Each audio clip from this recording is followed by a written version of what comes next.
Halo sahabat Sufi, kita sedang berada di sebuah destinasi wisata yang masih rawan di daerah Desa Pataka Harja.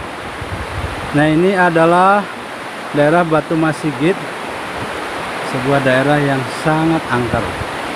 Di sini ada etikanya loh, nggak sembarang bisa ke sini. Oke sahabat Sufi, kita ikuti yuk perjalanan kita berikutnya. Kali ini kita menelusuri jejak perjalanan spiritual Prabu Siliwangi yang membagi wilayah Gunung Pataka menjadi beberapa bagian yang saling terkait. Di Dusun Cimulya ini ada 4 titik lokasi, yakni Gua Ranto, Batu Masigit, Batu Kejaksaan, dan Kamar Bingung. Semua tempat ini angker dan banyak pantrangan loh. Menyeramkan bukan? Batu Masigit adalah tempat bertapa Prabu Siliwangi. Batu menjulang tinggi hingga 40 meteran lebih.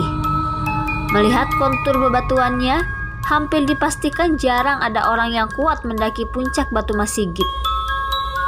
Selain angker oleh siluman astral, ada banyak pantrangan. Inti dari pantrangan itu adalah kita harus selalu menjaga kesucian hati dan perbuatan. Itu makna simbolik Batu Masigit. Sebuah batu yang dulunya digunakan untuk sarana ibadah.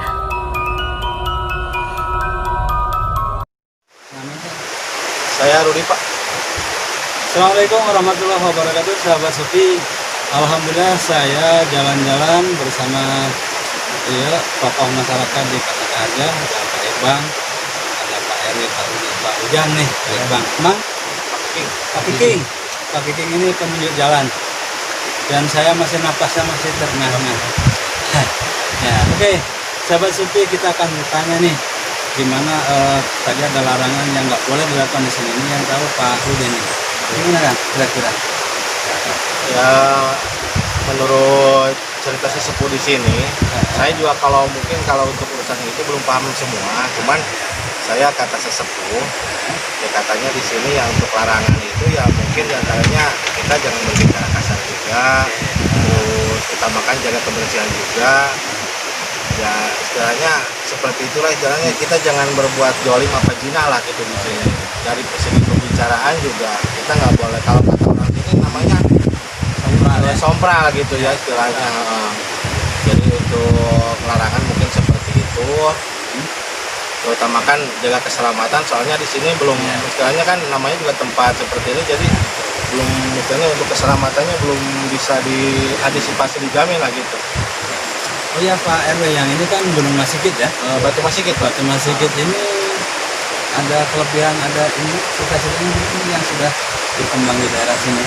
Kalau untuk kelebihan sih kurang tahu juga saya, cuman katanya sih di sini ya bisa dibilang Batu Masigit ini bukan hanya gedenya sebesar, kalau Masigit kan dalam arti masjid kalau di sini. Iya betul. Jadi artinya mungkin segede masjid juga. Terus kata orang sih dari mulai emang sih kalau kita pengen tahu dari sebelum kita ke sini kan ada penyisihan tadi di situ. Penyisihan sampai ke Batu Masigit sampai semuanya di area Gunung Pataka ini mengandung arti juga, Pak. Mengandung arti dalam unsur istilahnya kehidupan sehari-hari orang sini, apa istilahnya untuk sekitarnya lah. Untuk Batu Masigit di sini katanya sih yang namanya Batu Masigit bukan hanya segede masjid juga, mungkin karena katanya dulu tempat bersuci. Oh, bersuci ya? Mungkin itu tempat bersuci katanya. Zaman sebelum Islam, Pak. Ya. Sebelum Islam ini dulu katanya. Konon sih saya juga nggak tahu pasti, tapi menurut penuturan para sesepuh di sini tempat istilahnya bertapa apa istilahnya apa itu namanya menyendirinya Prabu Siliwangi di sini. Di antaranya begitu Di sini ya.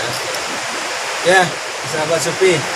Nah, dari cerita yang berkembang di sini dulu Prabu Siliwangi bertapa di daerah sini, sehingga secara temurun ceritanya di sini patilasan Prabu Siliwangi ya. Iya, gitu, Pak. Banyak ceritanya di sana. Oke. Dan ya sahabat, di atas juga masih ada nih spot-spot wisata yang menarik. Hanya Anda harus kuat fisiknya. Jadi jangan maksain kalau tidak kuat ya.